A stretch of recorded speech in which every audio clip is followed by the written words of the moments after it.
अस्सलामु अलैकुम रहमतुल्लाहि व बरकातुहू।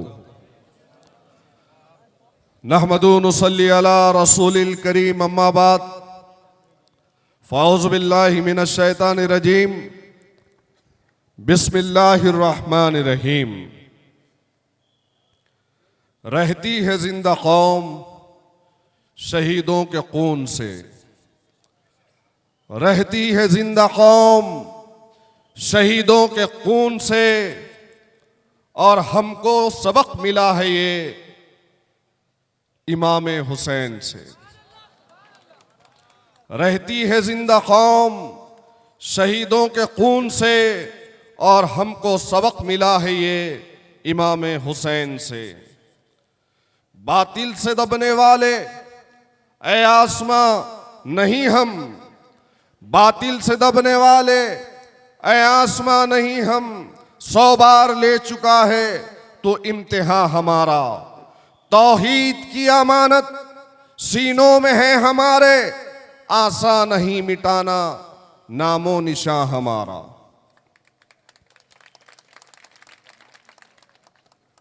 आज के इस एहतजाजी जलसे में मौजूद,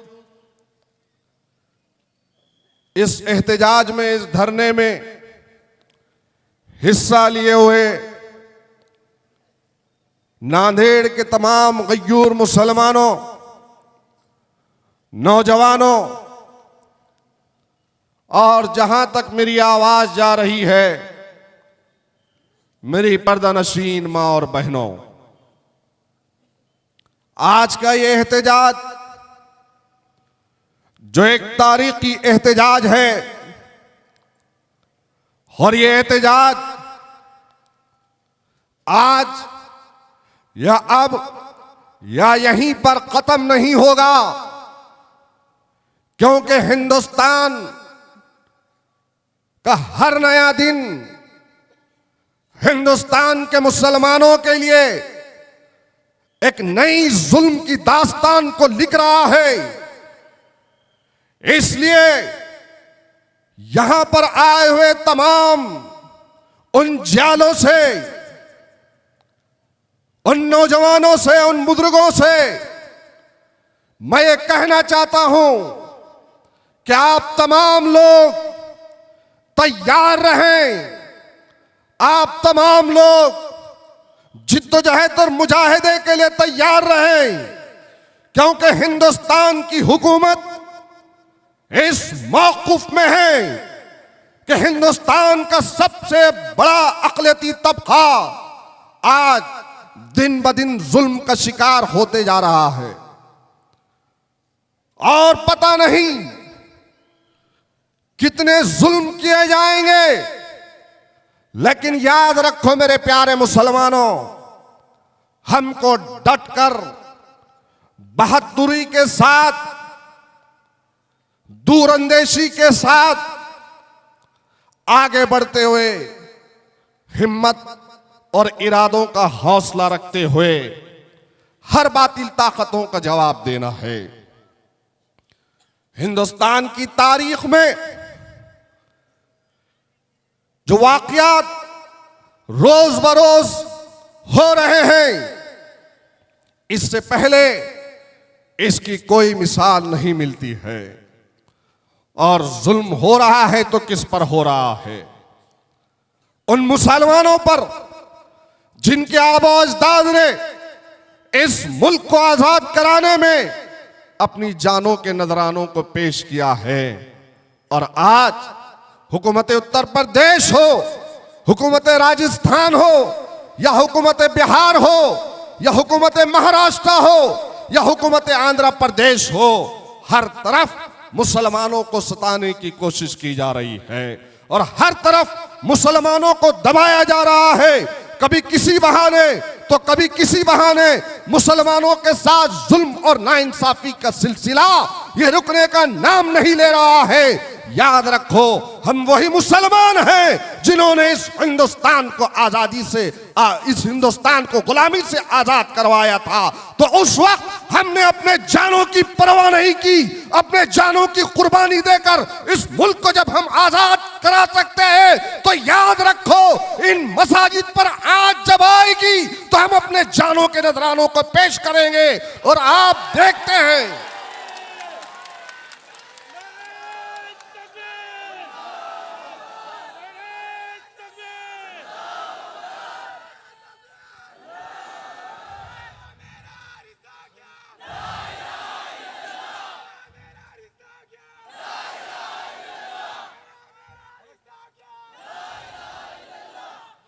अरे हम बुज़दिल कौम नहीं हैं, हमने माफीनामे नहीं दिए, हमने अंग्रेजों की जूतियां सीधी नहीं की। अरे हम आगे बढ़कर सीना सुपुर्द होकर अंग्रेजों की गोलियां हमारे सरों और सीनों को छन्नी करती गई। लेकिन मजाल है कि हिंदुस्तान की किसी मुसलमान की मां ने यह कहकर रोका होगा अपने लख्त जिगर को, अपने नौजवान बेटे को कि बेटे तू चला जाएगा, तू वतन के लिए शहीद होगा, तो बता मेरा क्या होगा। जिसके घर में 2 बच्चे थे उस मां ने उन दोनों बच्चों को भेजा। जिसके घर में 1 बच्चा था, 1 नौजवान था जो उनके बुढ़ापे का सहारा था, उनको भी भेजा। जिनके घर में 4 थे उनको भी भेजा। तो याद रखो, आज ये बीजेपी की हुकूमत अगर ये सोच रही है कि हिंदुस्तान का मुसलमान अगर इनके इस डर और खौफ के माहौल से अपने आप को पीछे करेगा और तुम जुल्म पे जुल्म करते जाओगे और मुसलमान डरेगा या थम जाएगा, तो ये तुम्हारी बेवकूफी है, ये तुम्हारी नादानी है। हिंदुस्तान का मुसलमान ना कल डरा था, ना हम आज डरेंगे, ना रहती दुनिया तक हम डरने वाले हैं। अरे आज गौर तो करो मेरे प्यारे मुसलमानों, और अपने चेहरों पर शिकन न आने दो। मैं सरजमीन नांदेड़ के गयूर मुसलमानों की तरफ से संभल की उन माओं तक, उन शहदाओं की माओं तक के पैगाम पहुंचाना चाहता हूं कि ऐ माओ, तुम्हें सलाम है कि तुमने अपने लख्त जिगरों को, अपने बच्चों को जो जन्म दिया था, आज अल्लाह की बारगाह में वो तस्लीम किए गए हैं। वो नौजवान जो अल्लाह के घरों को, जो लोग आए थे शहीद करने के लिए, वो 5 नौजवानों को पूरा हिंदुस्तान नहीं पूरे दुनिया का मुसलमान सलाम करता है। उन माओं को सलाम है, संभल के उन वालिदैन को सलाम है कि तुमने जिस जज्बे के तहत अपनी औलादों की तरबियत की थी, अल्हम्दुलिल्लाह आज उन बच्चों ने अपनी मस्जिद, अल्लाह के घर के लिए अपनी जानों के नजरानों को पेश कर कर शहादत के जाम को पिया है। दुनिया में वो तारीख भी है जिस दिन मौतें तो बहुत हुई होगी, लेकिन मेरा दावा है उस रब्बे कायनात ने उन मौतों को उसकी बारगाह में बुलाकर जश्न किया होगा। वो मौतें, वो शहादतें कबूल है जो अल्लाह के घरों की बाजियाबी के लिए अपने जानों को पेश करती है। अरे हमारा जीना, हमारा मरना, हमारा सब कुछ अल्लाह उसके रसूल के लिए, अल्लाह उसके रसूल के लिए हमारा जीना और मरना है। दुनिया में आए हैं तो एक दिन हर एक को जाना है। कोई एक्सीडेंट में मरता है, कोई बीमारी से मरता है, तो कोई बिस्तर पर मर्ज में मुब्तला होकर मरता है। लेकिन मेरे प्यारे नौजवानों, क्या तुम नहीं देखते हैं कि दुनिया की सबसे अजीम मौत अगर कोई है तो अल्लाह के रास्ते में शहीद होना है। अल्लाह के रास्ते में शहीद होना है, अल्लाह के लिए शहीद होना है। सलाम है उन वालिदैन को। और आज दुनिया थूक रही है उत्तर प्रदेश की हुकूमत पर, दुनिया थूक रही है राजस्थान की हुकूमत पर दुनिया थूक रही है, योगी सरकार पर और उत्तर प्रदेश की पुलिस पर। अरे ये कैसा जुल्म है, ये कैसा जुल्म है। एक तरफ तो 1991 में 1991 में प्लेसेस ऑफ वर्शिप एक्ट को बनाया गया और उस एक्ट को आज हिंदुस्तान की सबसे बड़ी पार्लियामेंट के अंदर बनाया गया और उसी की खिलाफ वर्जी आज वहां का लोअर कोर्ट कर रहा है।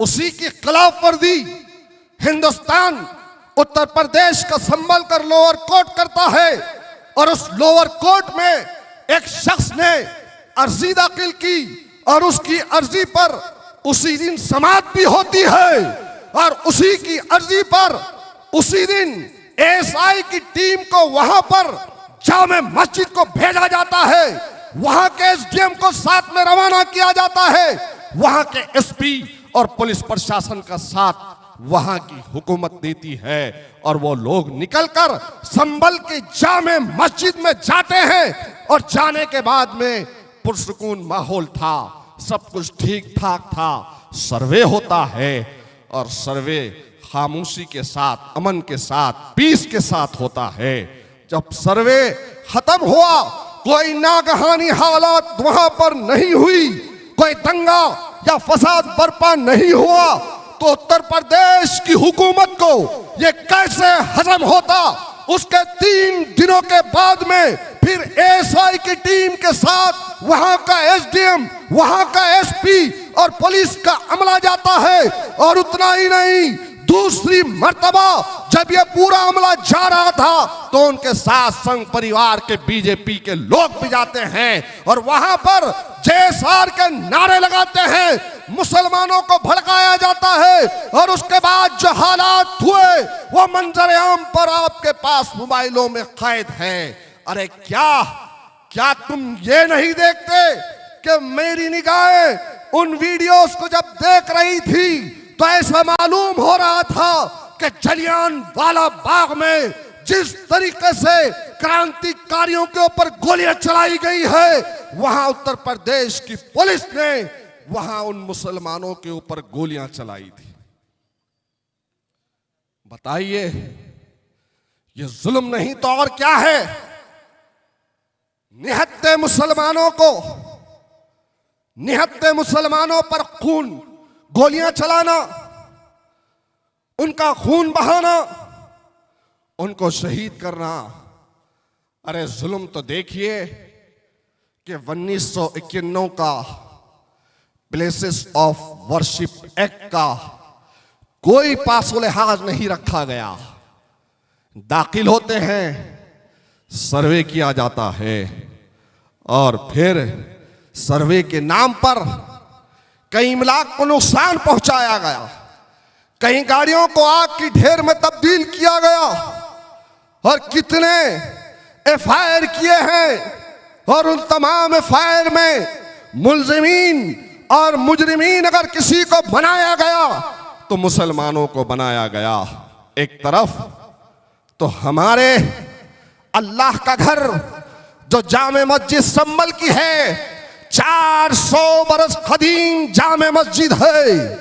क्या 1991 का प्लेसेस ऑफ वर्शिप एक्ट क्या इसलिए नहीं बनाया था हिंदुस्तान में कि 15 अगस्त 1947 में जो मुकाम मजहबी है, जो मुकाम तारीखी है, उसका जू का तू रखा जाएगा, उसमें किसी किस्म की छेड़छाड़ नहीं होगी।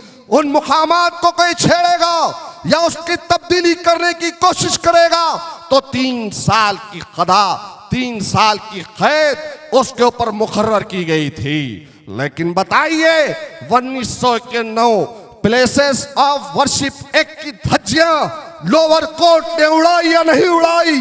और आपको और एक बात पता करता चलूं कि 1991 में जो कानून बना, लोअर कोर्ट को इस बात की कतई इजाजत नहीं है कि देश के लोअर कोर्ट इस तरह के मैटर्स जो आ रहे हैं, इसे जल्दबाजी से काम लेकर एक तरफा फैसला कर रहे हैं। आपको पता है नौजवानों, संभल में जामे मस्जिद के फैसले से पहले होना तो यह चाहिए था कि लोअर कोर्ट दोनों फरीकैन की बात सुनता, जो एप्लीकेंट था उसकी भी बात को सुनता और जो फरीक है दूसरा उसकी भी बात को सुनता। लेकिन कोर्ट ने एक तरफा बात को सुना और एक तरफा बात को सुनकर एक फैसला दे दिया। एएसआई की टीम भी पहुंची पुलिस के साथ में और फिर एक तरफा फैसला दे रहा है, जबकि 100 साल पुराने मैटर्स लिमिटेशन एक्ट की धारा में बैठते ही नहीं है।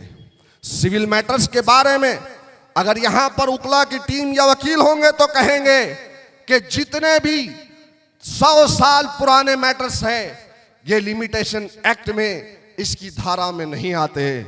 फिर क्या जरूरत थी 400 साल खदीम मस्जिद का सर्वे इस बुनियाद पर कराया जाता है कि एक ने पिटीशन दी कि यहां पर एक शिवलिंग नजर आता है, तो दूसरी तरफ 800 बरस कदीम दरगाह हिंदल वली शहंशाह हिंद हजरत ख्वाजा मोइनुद्दीन चिश्ती रहमतुल्लाह अलैह, जिनके आस्थाने पर न सिर्फ मुसलमान जाता है, हिंदू भी जाते हैं, तमाम मजहब के मानने वाले अपने उम्मीदें, अपनी मन्नतों और मुरादों को वहां पर मांगने जाते हैं।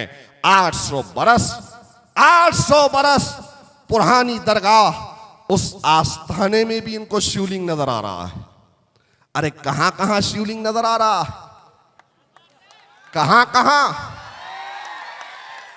यहां नजर आया, वहां नजर आया, इधर नजर आया, उधर नजर आया, अरे कहां कहां नजर आ रहा है। 800 बरस खदीम अजमेर की दरगाह। अरे क्या तुम भूल गए कि तुम्हारे कई प्राइम मिनिस्टर्स, तुम्हारे कई वजीर आजम हिंदुस्तान में जो दिल्ली की कुर्सी पर बैठते हैं, कईयों ने जाकर उस आस्थाने पर चादरों को चढ़वाया है। अरे क्या करना चाहते हो, किस तरफ इस मुल्क को ले जाना चाहते हो, किस तरफ यह मुल्क जा रहा है। मस्जिदों के अंदर पहले, सबसे पहले तुमने बाबरी मस्जिद को आस्था की बुनियाद पर फैसला सुनाया, तो उसी वक्त अलहाज बैरिस्टर असदुद्दीन ओवैसी साहब ने कहा था कि इस मुल्क में जो फैसला हुआ है आस्था की बुनियाद पर हुआ है, एविडेंस की बुनियाद पर यह फैसला नहीं हुआ। और जब सुप्रीम कोर्ट ने अपने ऑर्डर को सुनाया, अपने जजमेंट को सुनाया, तो तमाम तर नुकात उसके अंदर शामिल थे और यह मान भी गया था कि बाबरी मस्जिद थी, किसी मंदिर को तोड़कर नहीं बनाया। लेकिन उसके बावजूद भी जजमेंट में यह ऑर्डर्स दिए गए, यह कहा गया कि हिंदुओं की आस्था है, हिंदुओं की आस्था है। यह कहकर एविडेंस को परे रखते हुए, शहादतों को बाजू रखते हुए एविडेंस को खत्म किया गया और आस्था की बुनियाद पर फैसला होता है।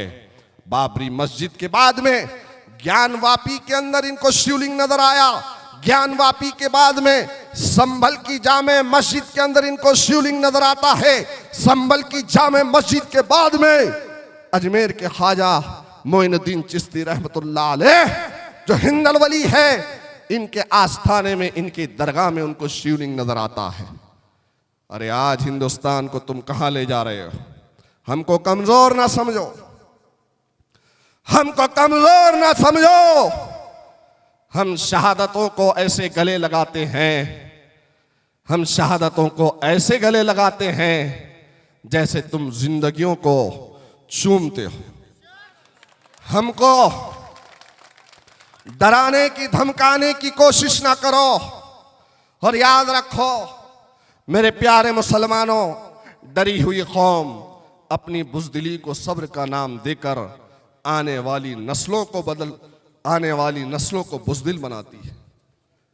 मेरी बात अगर गौर से सुन रहे होंगे तो बड़ी जिम्मेदारी के साथ इन जुमलों को कह रहा हूं कि डरी हुई कौम अपनी बुज़दिली को सब्र का नाम देकर आने वाली नस्लों को बुज़दिल बनाती है, और बहादुर कौमें अपने ऊपर होने वाले जुल्म और नाइंसाफी का मुकाबला बहादुरी से करते हुए अपने हक को हासिल करने के लिए अपनी जानों की कुर्बानी देकर आने वाली नस्लों को बहादुरी का पैगाम देती है। क्या तुम आने वाली नस्लों को डर, खौफ, बुज़दिली का पैगाम देना चाहते हो? क्या तुम आने वाली नस्लों को बुज़दिली का पैगाम देना चाहते हो, या तुम बहादुरी का पैगाम देना चाहते हो?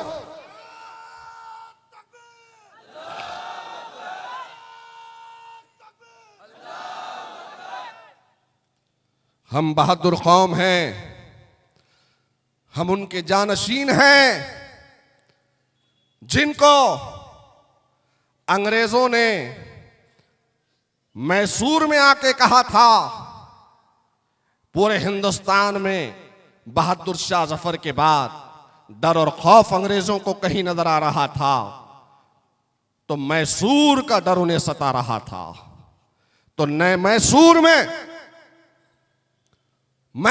में अंग्रेजों ने अपनी तरफ से एक इलायची को भेजा और कहा कि हम तो पूरे हिंदुस्तान को फतेह कर रहे हैं, लेकिन हम नहीं चाहते कि जहां पर आपकी हुक्मरानी है, जहां पर आपकी सल्तनत है मैसूर में, हम आप ही को बादशाह रखेंगे, आप ही यहां के सुल्तान रहेंगे।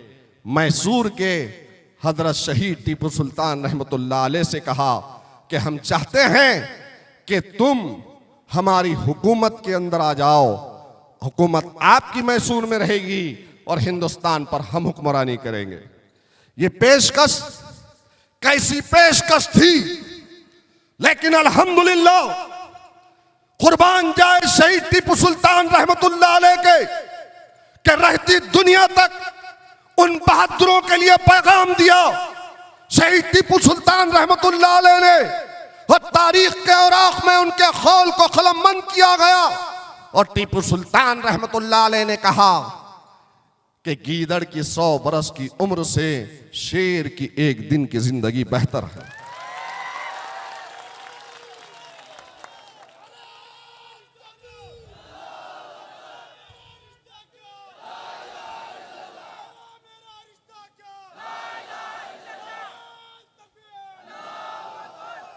अरे इस पेशकश को हमने ठुकराया, हमारे बड़ों ने ठुकराया, हमको बुज़दिल, डरपोक, खौम न समझो।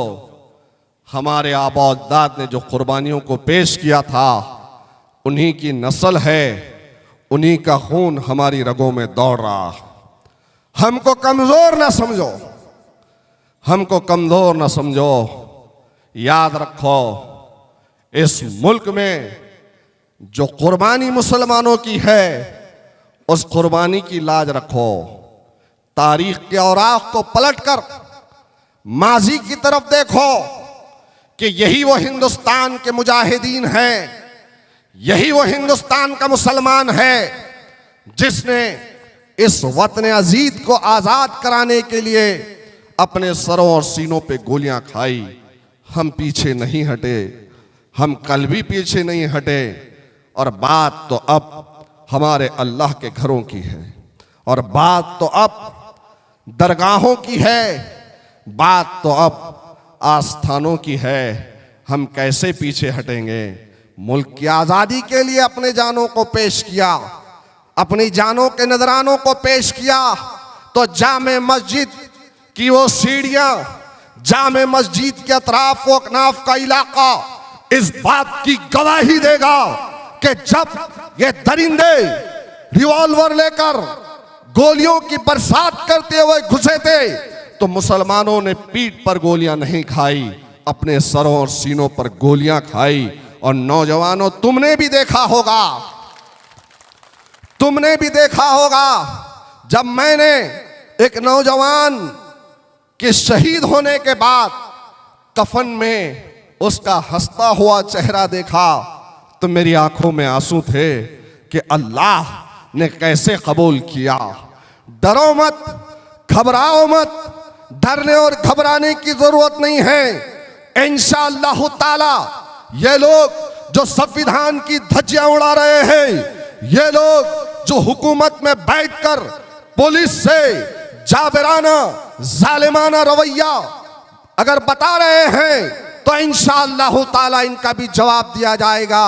इस मुल्क के संविधान को जो लोग खत्म करना चाहते हैं, हिंदू राष्ट्र बनाना चाहते हैं, इंशाअल्लाह ताला जब तक सरजमीन हिंदुस्तान पर कलमे ला इलाहा इल्लल्लाह मोहम्मद रसूलुल्लाह वाले हैं, इस मुल्क को हिंदू राष्ट्र हम बनने नहीं देंगे।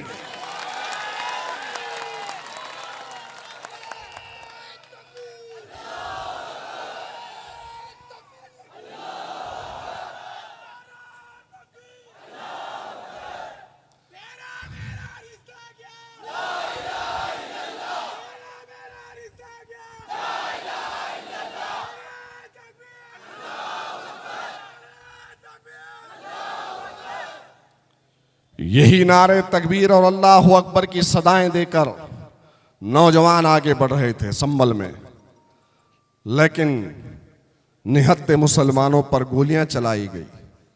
और एफआईआर किस पे होता है पता है आपको? एफआईआर मुसलमानों पे ही होता है और कहा यह जाता है कि आपस में गोलियां चली। वाह, क्या कानून है, क्या कानून के रखवाले हैं। अरे कब तक करोगे, कब तक चलेगा ये सब? तुम हिंदुस्तान की तारीख को नहीं मिटा सकते, ना भुला सकते।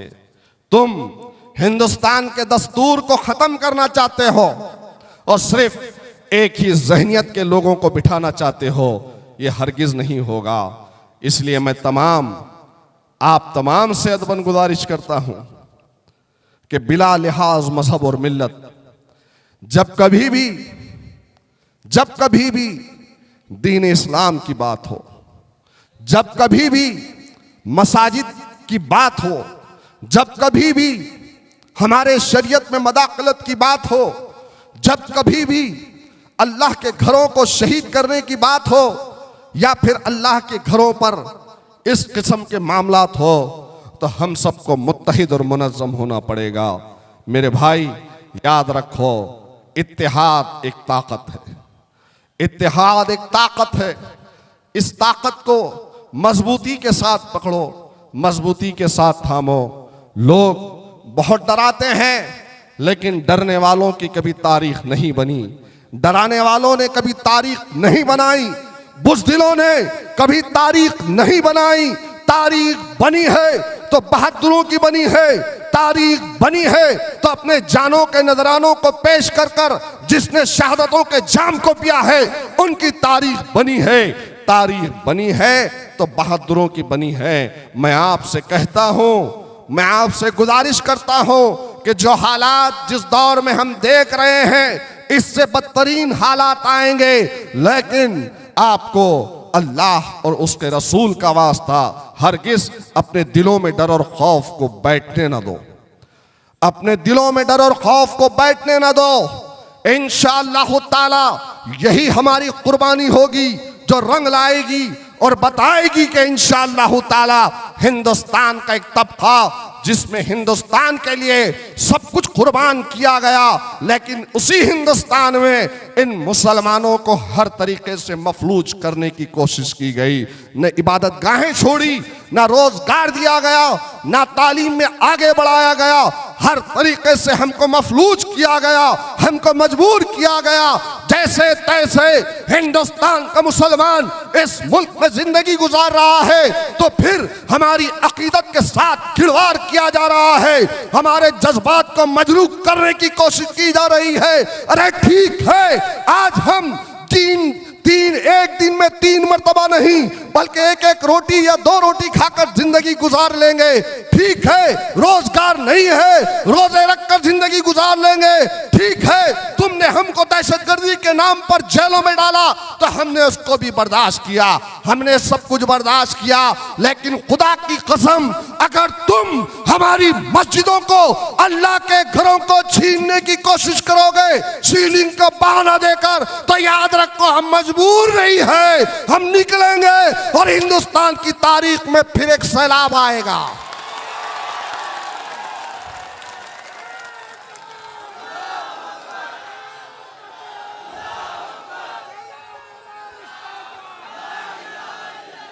सब कुछ हमने बर्दाश्त किया, लेकिन बर्दाश्त की भी हद होती है। इसलिए मेरे प्यारे मुसलमानों, डरो मत, घबराओ मत। तारीख को हमेशा चंद लोगों ने ही लिखा है, चंद लोगों ने ही लिखा है। कौन कौन से वाकयात तुम्हारे सामने रखूं, लेकिन याद रखो, हुकूमत जागती है तो ठीक है, हुकूमत जागती है तो ठीक है। हमारे शहीदों की बच्चों को मुआवजा मिलता है तो ठीक है, इंसाफ के इक़दामात होते हैं तो ठीक है। लोअर कोर्ट जिसने सरासर एक तरफा कार्रवाई को सुनकर जो फैसला लिया, लोअर कोर्ट 1991 के प्लेसेस ऑफ वर्शिप एक्ट पर अमल करता है तो ठीक है, वरना याद रखो, याद रखो, हम तो डूबेंगे सनम,